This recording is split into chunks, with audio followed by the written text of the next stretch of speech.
وقضى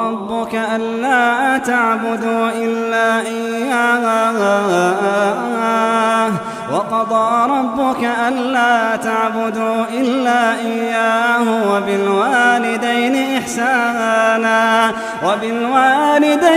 إحسانا إما يبلغن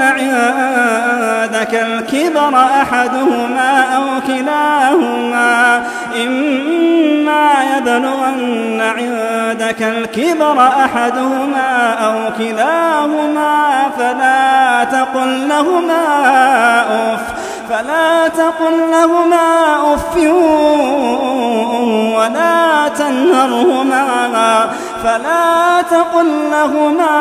أف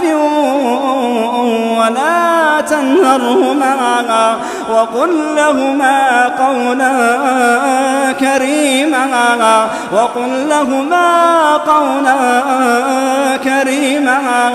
واخفض لهما جناح الذل من الرحمة وقل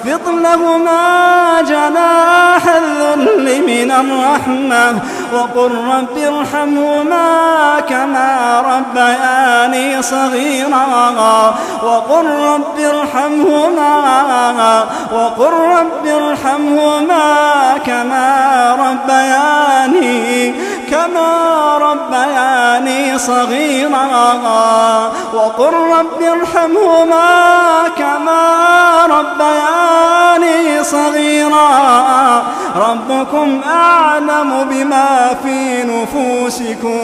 ربكم أعلم بما في نفوسكم إن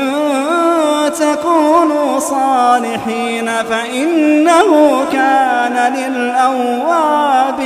غفورا.